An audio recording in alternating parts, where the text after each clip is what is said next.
Okay, hello everyone. Good afternoon. I'm very delighted to welcome you to this Uni Exchange webinar, where we'll be exploring the upcoming release of Times Higher Education's impact rankings.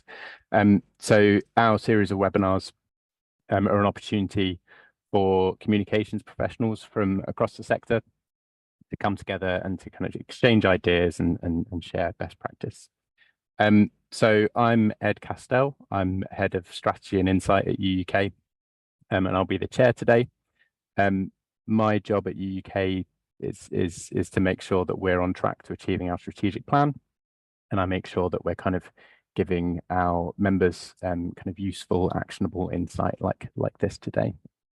I'm also joined by my colleagues Hannah and Jacob, who are actually doing all of the real hard work behind the scenes. Before I get into the details of the session, there's a couple of housekeeping bits before we start. I suppose most importantly, the data that David and Hannah will be sharing today is embargoed. This is a kind of exclusive pre-release sneak preview. It will be released on the 12th of June.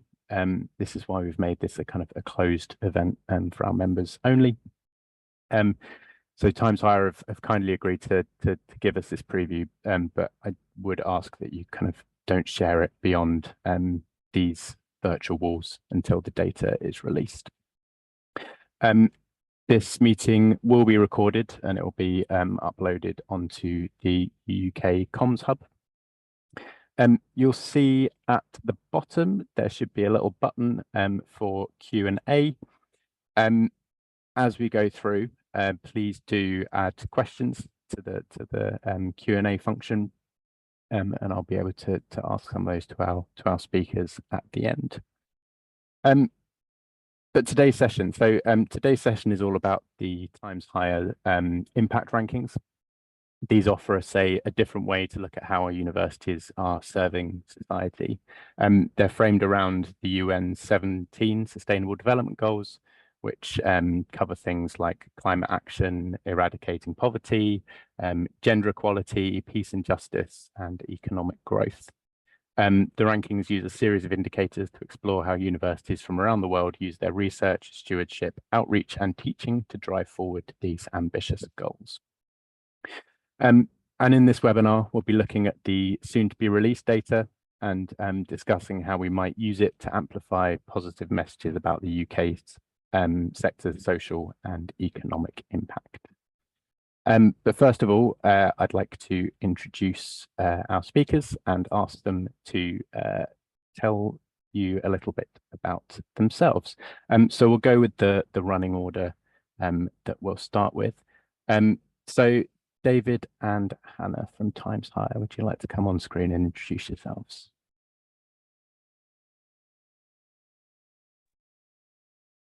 Hi everyone, my name is Hannah Peacock. I'm head of the SDG rankings here at THG, although I was a product owner for the impact rankings for 4 years now. I've worked heavily on the impact rankings to get it all out and released, so I am the expert in it here in the data team. Hi, I'm David Watkins, so I'm the Managing Director of Data Science. So it's my team that produces rankings, all the rankings that you'll see from Times Higher Education, and I'm here today to go through some of the data analysis about the impact rankings. Brilliant. Thanks, Hannah and David. And Rachel. Hello, everyone. Wonderful to join you actually from Oslo Airport. So I'm hoping there's not too many background noises or distractions for today's session. I'm the Deputy Vice Chancellor for External Engagement at the University of Glasgow, and we've been engaging with the impact rankings over the course of the last few years and found them tremendously valuable for articulating the work that we're doing against the SDGs to our internal community and external stakeholders. So yeah, really delighted to join you today. Thanks, Rachel. And finally, Ben. Hello, good afternoon, everyone. My name is Ben Miller, and I am the PR and Communications Manager for Times Higher Education. This is my second go at promoting the impact rankings. Worked very closely with Hannah last year, and have been working over the last 2 months working to get everything ready. Probably a bit longer than 2 months, because it's sort of been promoting it since the beginning of the year, but certainly intensely over the last couple of months to get the press releases ready. So my work mainly involves promoting Times Higher Education's rankings. Obviously, the impact ranking being the organisation's second biggest ranking, and it's without doubt, I get a sense, speaking to the sort of senior people in the organisation, the sort of real gem in the organisation in terms of how it really stands out to be different to all the rankings, and it's really highly celebrated, regarded, and in the organisation. So yeah, really great to be working on it. So and nice to sort of but yeah, verbally meet everyone. So yeah, thank you very much. Brilliant. Thanks very much, Ben, and thanks all. Great. So just a quick note on running order. So we'll spend about 20 minutes with David and Hannah, who will just talk us through the rankings and some of the early results. Then we'll be hearing from Rachel on her experience of engaging with the rankings. And then Ben will finish with some kind of logistics about the release, etc. And then, like I said, we'll have time for some questions from the audience. So please do put any questions into the Q&A function. But without further ado, I will hand over to Hannah and David to run us through the rankings. Thank you.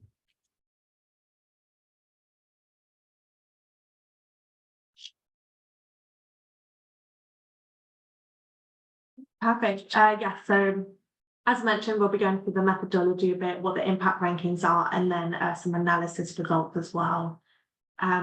So let's get stuck in. Sorry, it's great to do this session before the release. We released the impact rankings on the 12th of June at 6 a.m. BST, so very closely for the release. Yes, so here at Times Education, we always have wanted to help universities understand their position against their mission, help students find the right courses and universities to attend.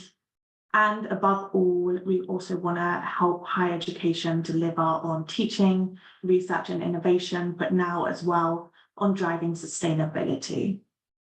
And the way we help universities understand everything is largely through the data that we collect, and we do this through our rankings. So we have quite a lot of rankings out there. One of them is our flagship one, the World University Rankings, which focuses on the research mission. We also have other rankings which are a bit smaller, such as the online learning rankings, which is completely new this year, and we're currently collecting data for, which focuses on the teaching mission. And then we also have the sustainability mission, and we focus on that with our impact rankings, which have turned into the largest global ranking out there that is focused on sustainability, and specifically as well on the Sustainable Development Goals from the United Nations that we created back in 2019. So why are the goals important? The United Nations back in 2015 created 17 SDGs covering various different topics, along with 169 targets and over 220 individual indicators to address sustainability. So with these targets, they were created more so for governments or communities, but we believe universities play a big role in addressing these targets. Firstly, why do the universities important here? Well, anywhere around the world, you will find a university. It's estimated that there's about over 25,000 universities across the globe. So already they are key in the communities. Universities also drive research for development. They teach the future generation, but but also in their own right are economic drivers. There's an estimate 1.7 gross world product in the higher education sector alone. So we do believe universities can play a big role here in addressing the Sustainable Development Goals.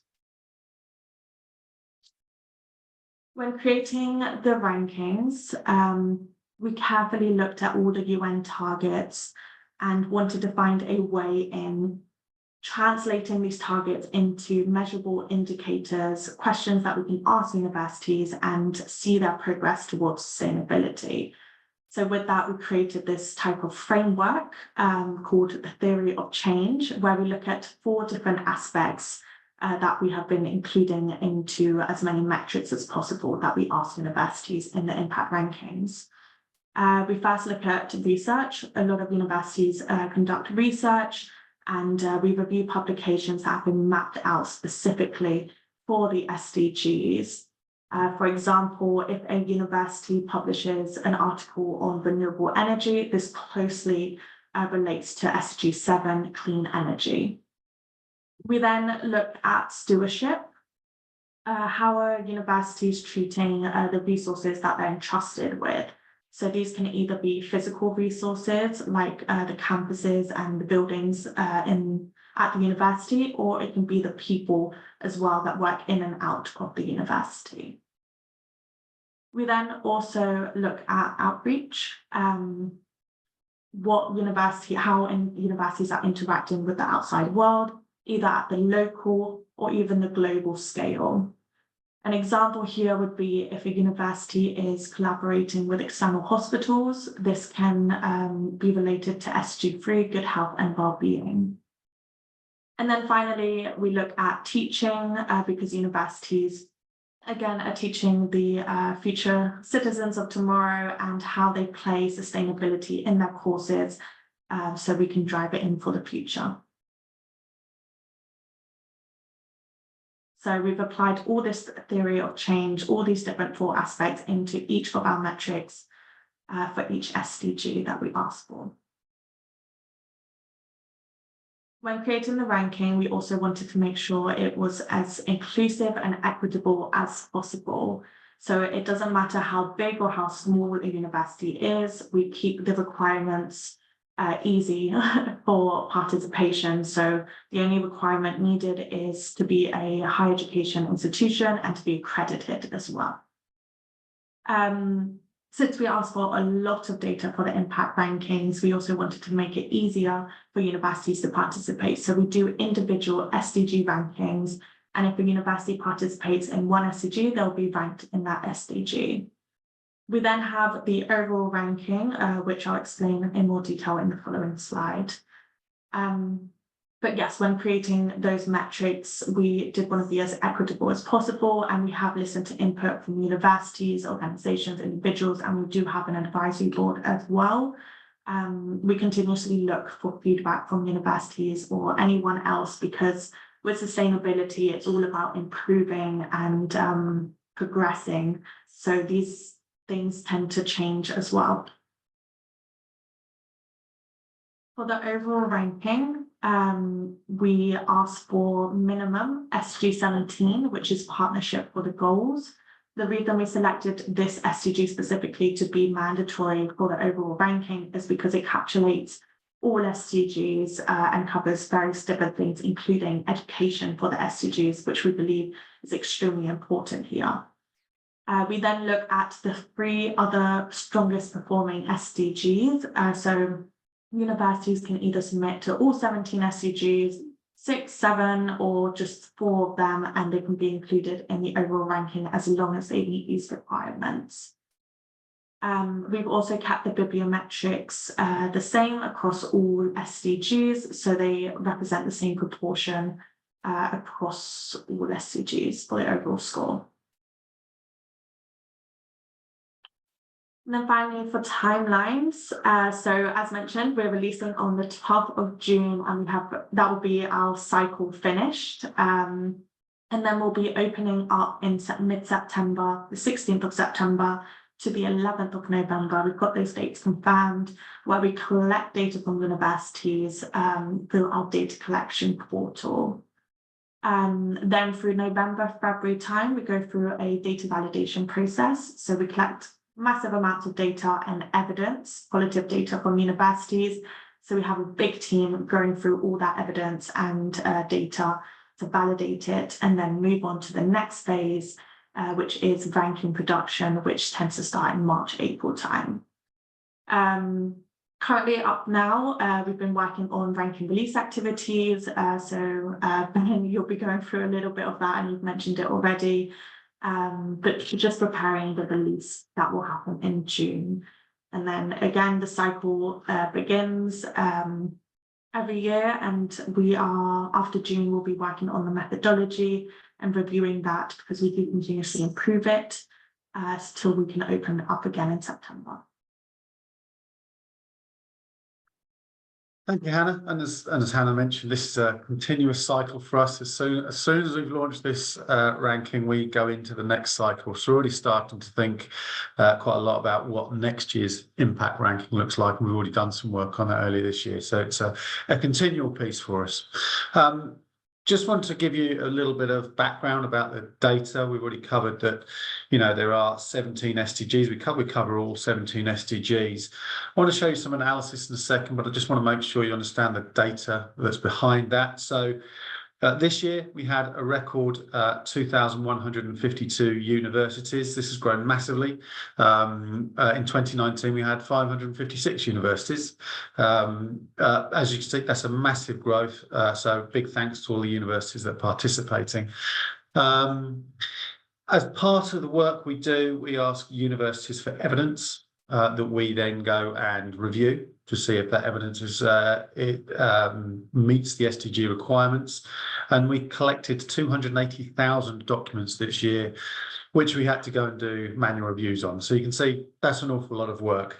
Just a bit of background: when we build all our rankings, these rankings cost us well in excess of £1.5 million a year to build. So it's quite an effort that we have to put in, particularly for this impact ranking. The research comes from 3.7 million publications, and we cover 115 countries and regions around the world. So I just want to talk first a little bit about awareness of the SDGs. Now, this isn't data that we've produced. This is data from some analysis from a company called GlobeScan. But I just wanted to talk about, the awareness of the SDGs. The awareness is growing.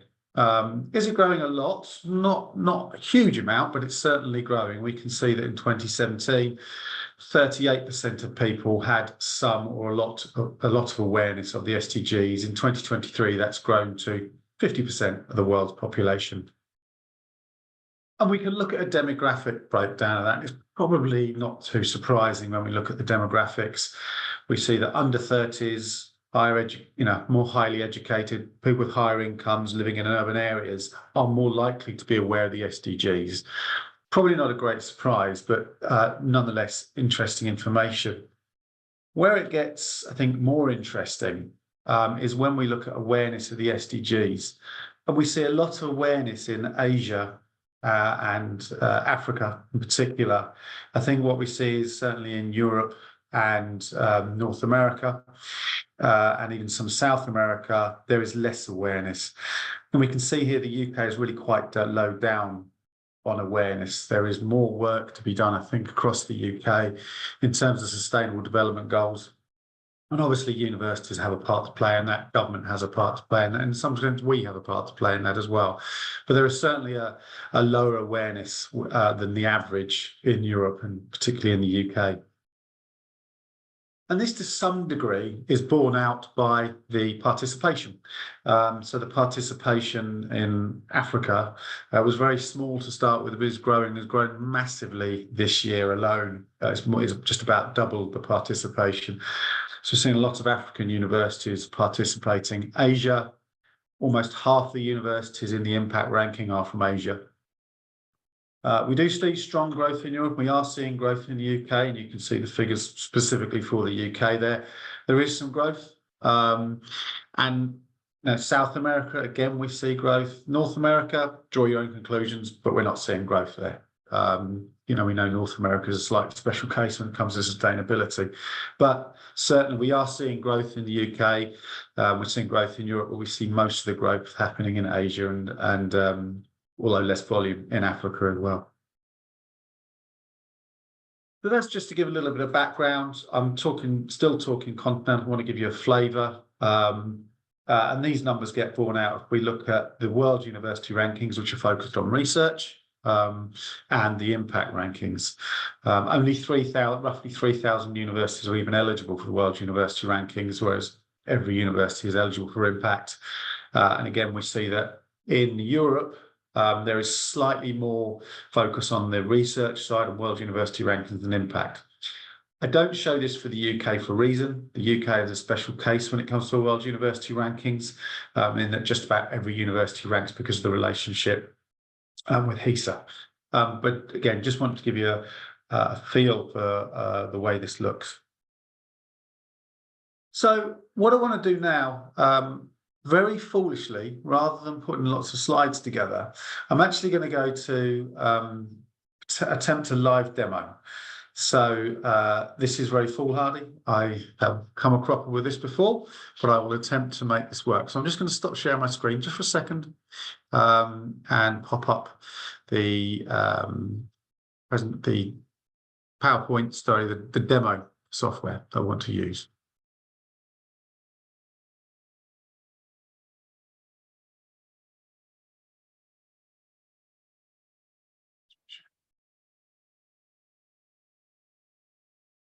Hopefully you can see something called the Country Insights dashboard, and my colleague Hannah is nodding along, so that's good. So just to give you some overview, again, this information is under embargo. Most of this is at the country level, but I just want to give you a flavour for the way everything looks. As we can see, if I hover over here, and I really shouldn't have done a live demo.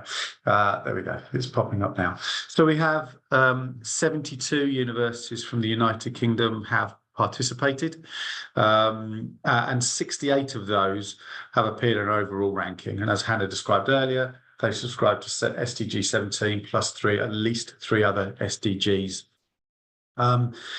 We can also look at some other countries. So, for instance, India is our highest participant this year with 105 universities participating, 96 in the overall. So the UK is faring reasonably well in terms of the absolute numbers there. So again, looking at this in a slightly different way, we can look at the score. So we produce an underlying score for every university in the overall ranking. And the average score for the UK is 84.4, which is actually way above the average score for the rest of the world. So that's, you know, great news for the UK. There is a really strong performance that we're seeing there. And I'll dive into this a little bit more. There's a series of maps here, so we can drill in. I won't focus on those, but you can look at individual universities, for instance. So University of Exeter, you can see there.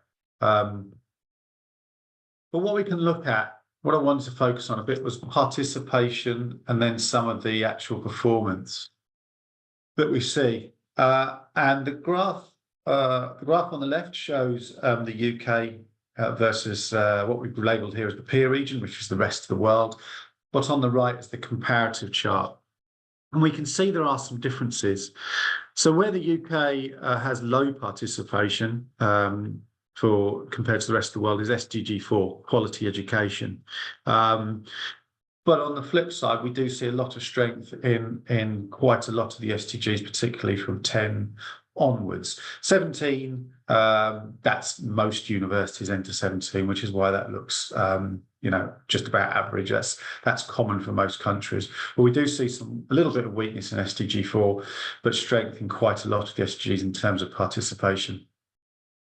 I'm just going to skip down quickly. I want to look at, so there's a lot of information we can share here, but that was participation. Now, if I look at performance, it's actually quite a different story, and it's a bit of a unique story for the UK, in that the UK universities, on the overall, as an average, are outperforming the rest of the world in every single SDG. I don't think I've seen this for any other country. So congratulations. for the great results. Again, some strengths and weaknesses there. We can see again, SDG 4, the performance isn't as high as other SDGs, but it's still above the world average. So, I think in terms of performance, in terms of the work that, UK universities are doing, it really is a very positive news story indeed. And we see that reflected in the rankings. We see a lot of UK universities near the top of the impact rankings as well.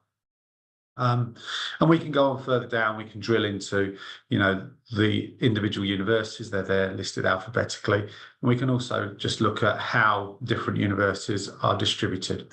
I won't dwell on that. We can go into more information about this. So I picked on a particular university, and we can start to look at individual SDGs for a particular university here. So I'm skimming over quite a lot of the analysis in the interest of time. But for instance, we can see that this university in particular hasn't participated in SDGs 1 or 2. SDG 3 has participated, and you can see the black dot there. It's just slightly above the average, and so on and so forth. We can then drill into further information, so we can start to look at, how is that university doing in terms of good health and well-being, and start to look at the individual indicators. So we can really start to understand where the strengths and weaknesses of this university in particular are. And what we can see is it's doing very, very well in collaborations and health services. It's doing pretty well in the number of students graduating in health professions, but not quite as well as in the collaborations and health services. So we can drill down, and we can drill down further into this information as well. So we can go into a lot of detail about what that looks like. I won't dwell on this any further. I am going to flip back to the presentation. So if I just go to there and share my screen again, excuse me, I've lost my mouse. We can look at this in a slightly different way as well. So we can plot the SDGs performance and participation on what we're calling this magic quadrant. And what we can see is SDG 4, quality education. That's, low participation as we saw compared to the rest of the world, and the lowest of the performing SDGs for the UK, but it's still above the global average. Whereas we can see here at the top, we've got SDG 15, SDG 10, and SDG 12. Responsible consumption, production, life on land, reduced inequalities. The UK is excelling at those, both in terms of performance and in terms of participation.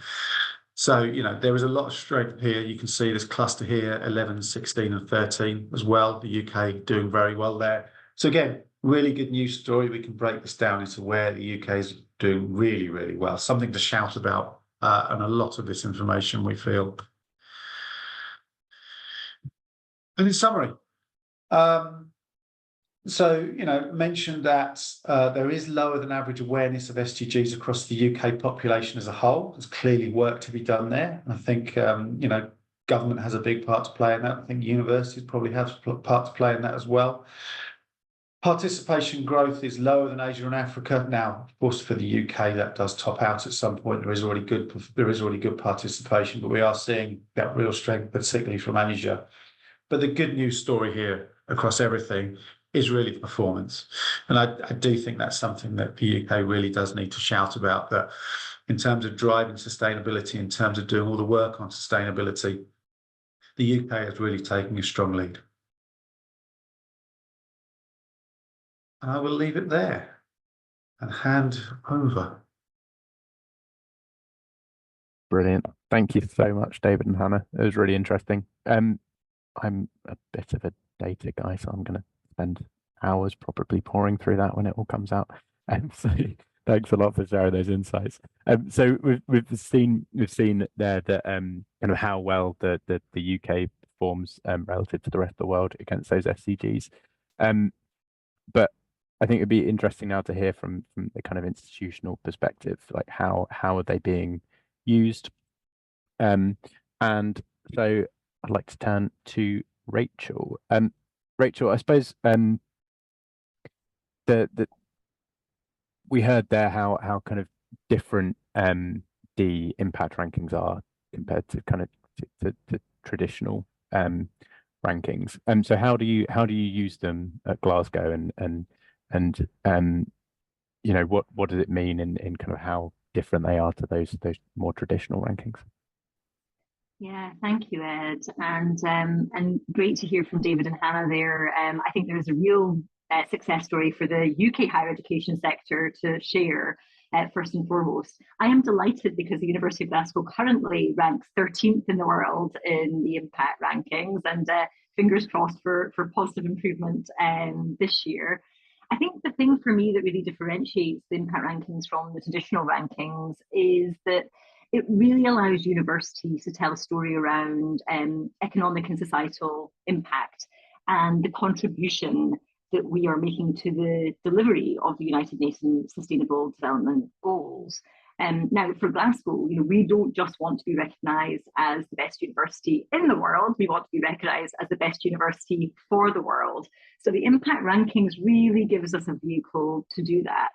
I think also through the publication of the annual report that we submit, it provides a real opportunity, I think, for us to hold ourselves as an organisation accountable, but also really to celebrate success. I think for me, the thing that really differentiates the impact rankings from others is that it celebrates at its very core collaboration. And I think it evidences the power of partnership. And I think that's what makes them really unique, because it is not just talking about our world-class research or world-class teaching. It's talking about how those activities, not just within our staff community, but our student community and beyond, translates into making a positive contribution to societies that we serve locally, nationally, and internationally.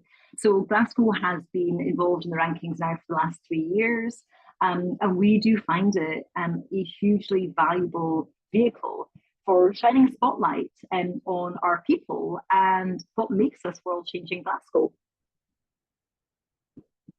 Brilliant, thank you. So if you said that you've been involved for 3 years, and that you publish an annual report around these.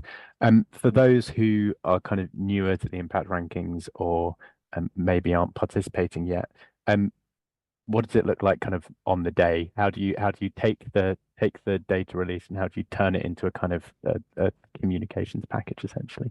And who are you speaking to? Well, we're talking to everyone, Ed, always. But no, I think it's a good question. I mean, what I would say first and foremost is that our approach to the management and messaging around sustainability and the SDGs, it goes across the full calendar year. And that's really important. But the publication of the impact rankings themselves, I think, does give us an anchor point to, as I say, celebrate that success, but also make commitments to our community about what we want to go on and achieve in the future as well. So with that, I think it's really important that we start with our internal audience. Our success is directly owned by our students, by our colleagues, and by their world-changing contributions. But it is also really pivotal that we are sharing that success externally with our alumni community, with our international partners, and the case studies that make up the impact ranking submission, the annual report, the publication, really points to the work that we are doing, you know, with external stakeholders across government, industry, HEIs, and with corporate partners as well. And I think it was mentioned just at the beginning that actually it's really important that we are getting this in front of policymakers. I think too often, particularly with the colour of our current UK government, they can be quite dismissive about universities, about our value and our contribution. And actually, I think the impact rankings gives us a flag to say that, you know, this is what the higher education sector is delivering. And that impact is not just felt within the communities that we serve within the UK, but actually across the globe. So we do have a microsite that's focused on the impact rankings. We publish all of that information on our digital estate and, of course, across our social media channels. But we will also send out an email from our Principal and Vice Chancellor to our internal community as well. So we start from within, but then we make sure that actually our colleagues and students find it really easy to share that success with their own networks as well. And we certainly do that too from a central vantage point. Great, thank you. That's really helpful. And I suppose on that, kind of, do you find particularly with in your public engagement and your policy influence, but also that with the internal community, do you find that the rankings have significant resonance because they are different to they're not your classic rankings? Yes, I think most would say that they prefer the impact rankings to some of the other world university rankings and domestic league tables for sure. But I think that's because of the focus. It is about having a transformational impact on societies that we serve. And that speaks to the very kind of core mission and DNA of the higher education sector as a whole. So I think they do have real traction. I think because we're submitting so many different case studies for each of the SDGs, it is also giving us the opportunity to really target those case studies and tell those stories to particular constituents who will hopefully find that they really resonate and they find them relevant because of the work that they're engaging in as well. So, I think the case studies approach, although it's a huge amount of work for the universities as well, I promise David, Ben and Hannah, we take it really seriously. But we're then able to repurpose those case studies to weave that narrative through much of the communications that we're sharing, both internally and externally throughout the year as well. And I do think we have a lot of resonance with our community. Great, thank you. So yeah, a lot of work, but it's worth it, which seems to be the case on all sides, isn't it? Absolutely. And finally, have you kind of embedded the impact rankings and the SDGs? Do you use them within kind of internal strategies or strategies for engagement or in partnership arrangements and things? Yeah, I think that's a really good point.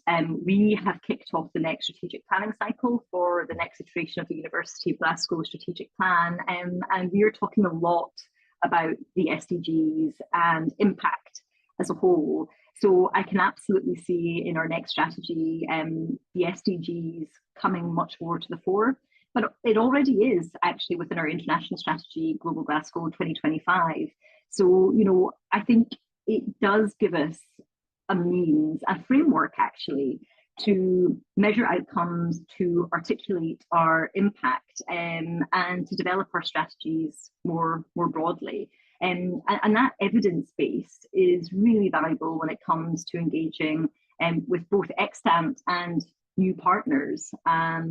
So yes, I think we already point to the SDGs a lot in the work that we do as an institution. And it sits already within some of our thematic strategies. And I think it will have much more of a spotlight shone on it as we move into the next strategic planning round for the institution as well. Yeah, thanks, Rachel. That's really interesting. Great, and we'll hopefully go some way to boosting that awareness of the SDGs that David was talking about. Fingers crossed. Fingers crossed. Thank you. Brilliant. Well, I think if you have any specific questions for Rachel, please do put them in the chat, and we'll come to some Q&A at the end. I can see we've got a couple of questions coming in already. But for now, thanks, Rachel. I'm just going to pass over to Ben from THE just to give us a little rundown. Hello. Yeah, I just wanted to sort of really get you hopefully as enthused, excited about Times Higher Education's impact ranking as I am, and really to do all you can. I'm here to help you and support you to do all you can to promote this absolutely incredible ranking. So I've sort of forged a relationship with UK in particular Ed since the beginning of the year, and after various iterations of meetings, we came up with the idea to create an infographic which we released last month, which showed the breadth and depths of success incredible success of UK universities in impact, from Aberdeen to Exeter, and Wales, and throughout the north of the UK to the south, and it moved away from the sort of traditional sort of triangle of universities in Oxbridge and London, and really highlighted the diversity of excellence in UK higher education in this infographic. And I'm not going to give too much more away, but there's not too dissimilar results in this year in terms of how the UK has done. I mean, it is quite phenomenal. I think Dave has intimated that in just how the UK is pretty much head and shoulders above pretty much every country in the world in how well it does in this ranking, and it's really something to be celebrated with your community. And I'd say yes, as sort of Rachel has indicated, I think it's something to be celebrated in internal comms on both to staff and students, because we recently see that students are making a decision to choose a university based on its sort of environmental and social impact credentials, and this is a shining example of that. And I'd also like to highlight that this is not sort of one ranking. This is it. I mean, it is, but in a way, it's actually for me, it's sort of 18 rankings. It's the 17 SDGs and the overall ranking.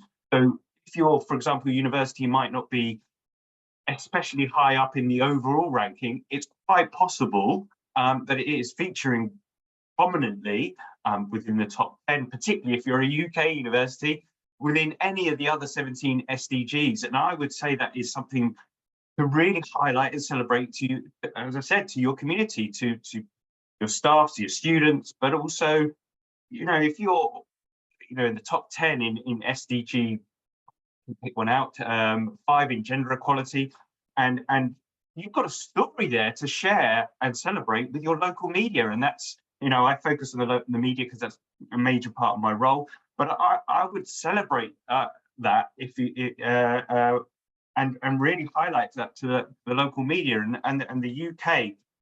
I mean, I hope I'm not speaking out of place, has got 25 of the top 100 places in the overall category, and does better than any other country in the individual SDGs. So it's really excelling, and I really, you know, wax lyrical about how I really encourage you, and I'm here to support you in any way I can.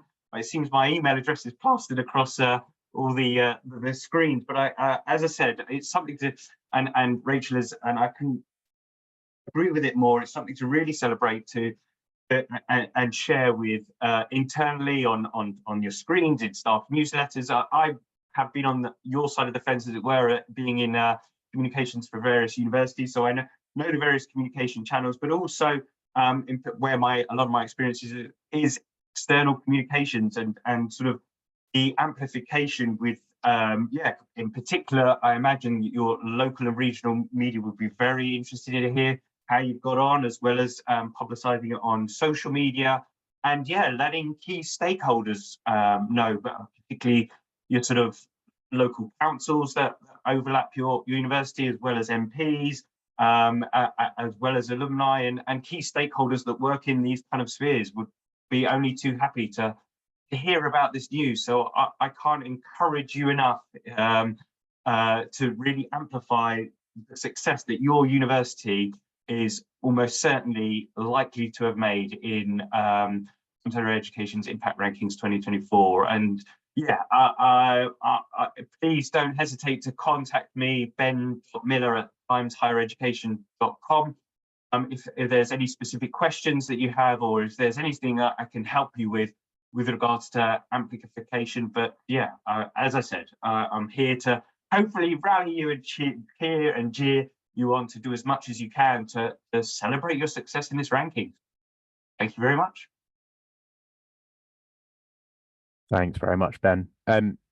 really, really helpful. I suppose we've got a bit of time now for questions. I can see a couple of very good questions that have come in, but I think I'm going to take advantage of chair's privilege first and ask the first one.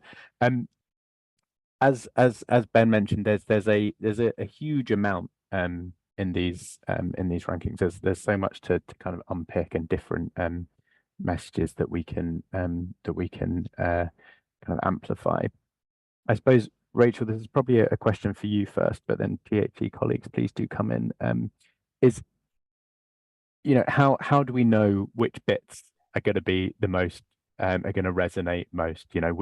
Which kind of messages have you found that have which bits of the rankings are you picking out to amplify to which audiences, particularly now, but also as we're looking potentially at a new government?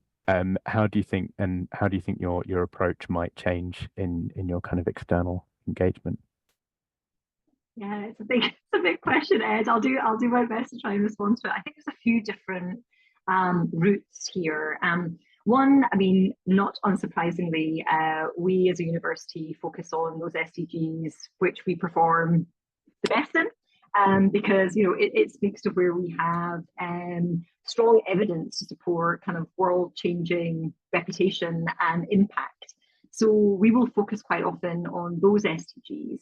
But also, I think for the sector as a whole, it makes perfect sense to look at those SDGs that align to government priorities, because then you can draw a sort of direct line, particularly through the case studies and the work that we're doing, to the contributions that we're making in that space, whether it be very particularly around the economy or responsible consumption or addressing inequalities or whatever that ought to be. And we also link those SDGs to some of our institutional values and commitments more broadly, and addressing inequalities would absolutely be one of those. And I actually think it's really important, though, as well, that we focus on SDG 17 and partnerships for the goals, because, as I say, this is about celebrating kind of pan-sector success. And not just our success with other higher education institutions, but the success that we have when engaging intentionally with industry, with NGOs, with governments. And I think there's a really powerful story to tell in that space. So we really focus in on the stories that we can tell linked to partnership for the goals. And in fact, just a quick plug, if I may, because the University of Glasgow has just launched a new campaign, and it's called Glasgow for the World, but it is very specifically showcasing our world-changing partnerships. So we have just ran a campaign focusing on the work that we're doing in Malawi with an institution based in Malawi. We're just about to launch the second part of the campaign focusing on the work that we're doing with the Smithsonian in the US. And later this year, we'll be doing it with the University of Sydney, and that'll be very much focused on addressing inequalities. So I think, being very mindful about the way in which we can articulate the fact that higher education institutions don't operate in a vacuum, but we have such an enormous contribution to make to fundamentally changing the world for the better. But we do that through collaboration, we do that through partnership, and we do that beyond the higher education sector as well. So just I don't think it answers the question, apologies, but just a few thoughts from me on that. No, it does. It's an excellent answer. Yeah, I think that it doesn't happen in a vacuum is a really important point to make, and that partnerships piece is very important to highlight. David, Ben, Hannah, do you have any reflections on kind of which bits you think maybe we should be picking out and really elevating?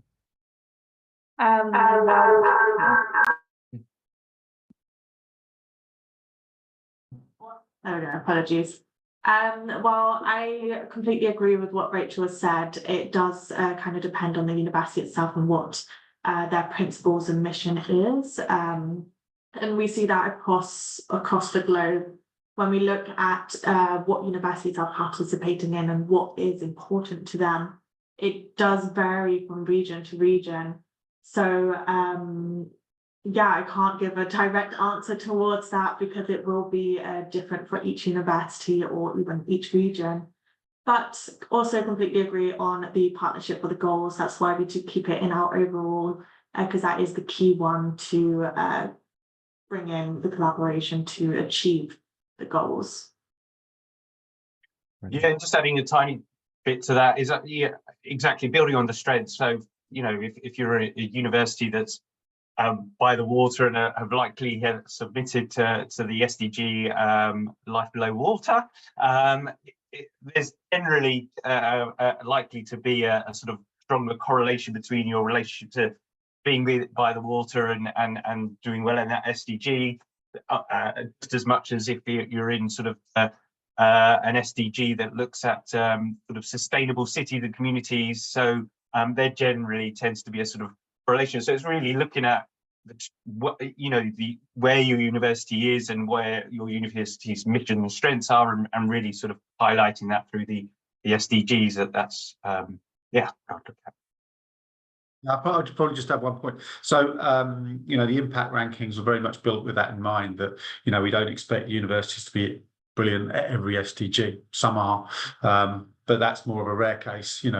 It was built specifically with, the Partnership for the Goals, because that does cover a lot, of ground. But the best 3 SDGs that people can naturally focus on areas of expertise, which is going to happen very naturally anywhere within the university sector. So that was the purpose, really, behind building the impact ranking, overall ranking, from day one. So I think it just reflects all the views we've heard.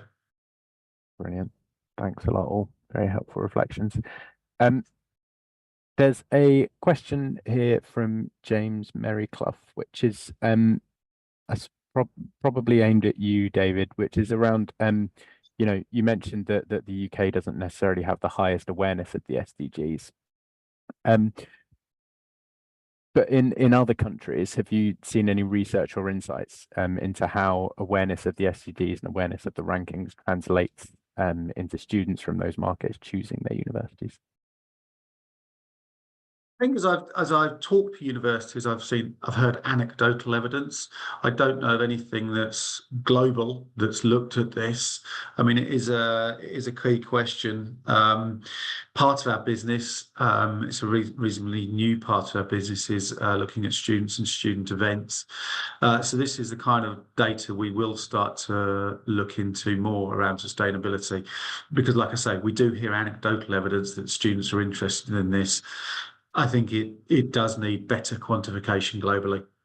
So that is something, we will look to do. We'll also look to see if there's other research out there. For instance, the research I showed about awareness from GlobeScan, they're not affiliated with us. It's just research we found interesting and promote on that basis. So it's an ongoing conversation. But, as I mentioned, the THE student business, which is a kind of nascent business for us, we'll be able to start looking at that as well.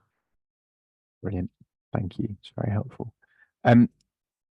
While we're on awareness, then, so Stephanie Allen has asked a question around the part of the challenge of communicating these rankings is lack of awareness of the SDGs. So how can we help boost that awareness? How can we bundle kind of awareness of the SDGs and why they're so important into our comms around how universities are doing? Does anyone want to come in on that first?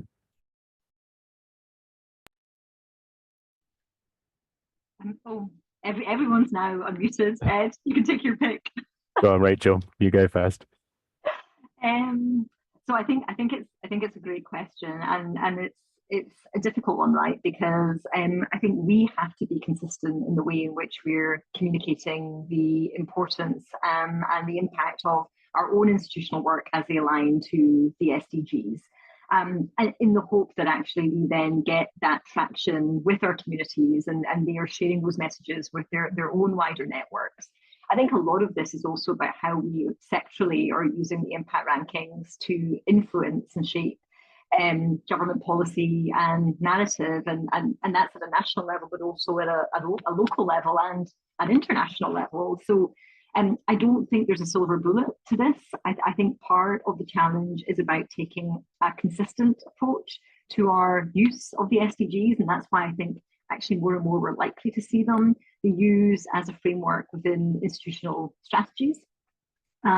Certainly for many of our international partnerships now, one of the first things that we're doing when we're coming to the table together is looking at our activity across the SDGs. So, we're already self-determining that where we can make the greatest contribution through that partnership should align to delivering a real societal needs as articulated by one of those SDGs.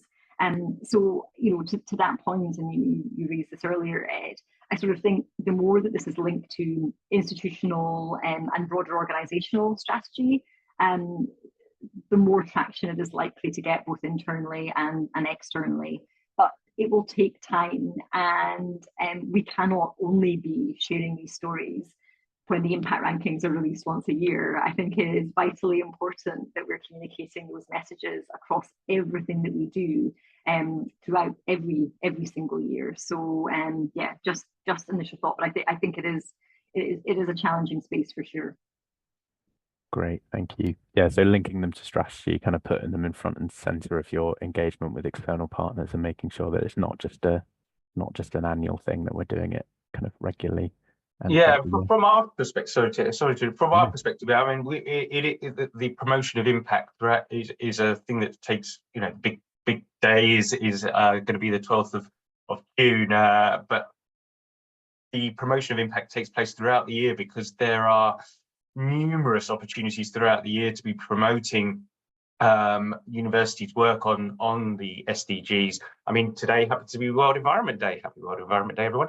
And it was mentioned on the news, and it does these sort of, obviously there are a day for everything every day, but these sort of things do have get traction. And if you're using it to hook on to, for example, World Environment Day, and you've got various other key sort of standout days throughout the year that can be used. And then obviously there's things like the COP, which does generate that international, and then the UN climate reports are another key sort of global sort of media opportunity. There's another chance to really sort of promote the goals to your communities. Is what I would say is look at the sort of local and national and international events that can be hooked onto to these goals. Yeah.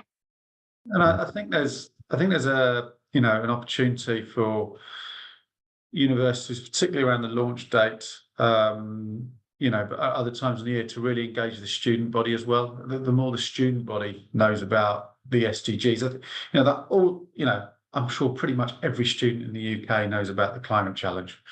I'm sure every university student in the UK knows that sustainability is a big thing. Do they all know about the sustainability development goals? I'd say probably not. And then maybe if the universities could engage the student bodies to say, look, you care about sustainability, you care about climate change. Actually, the Sustainable Development Goals are key pillars from the UN to address that. And actually, we participate in that, and we're proud we participate in a ranking that aims to promote that very thing. And look, we do well, and we're really strong in this area, and kind of get that pride amongst the student body that my university is doing something very positive around, not just saying climate change, sustainability, and doing some research, but there are these goals. I wasn't aware of them. Aren't we doing well in addressing them? So I think, and then they'll go and talk to their communities, as it were. And that becomes a bit of a word of mouth approach. I think the broader coverage across the UK is more of a government piece that we probably need to be involved in as well. But I think that student body is absolutely there to be engaged. They all care about, they all know about climate change. But do they link it to this? I would doubt that there is a strong linkage. Brilliant. Thanks a lot for that reflection, David. I can see where we're at time. There's a couple of relatively there's a couple of questions in the chat that are quite specific to the kind of mechanics of it. Let's wrap it up there. But if those two individuals who asked those questions, if you could email them to me, and I will make sure that they get to the right people at Times Higher, who'll be able to answer those quite specific questions for you. But all that remains to say, I suppose, is thank you so much to all the speakers for your excellent insights, for your great speeches, and your and answering those questions so helpfully. Hannah is going to put some details in the chat around how you can find out about and join our future webinars. And Ben has kindly offered for any of you to also get in touch with him about if you have any specific questions from Times Higher side. But thank you all so much for joining, and I hope you enjoy the rest of your day. Thank you, it was a real pleasure.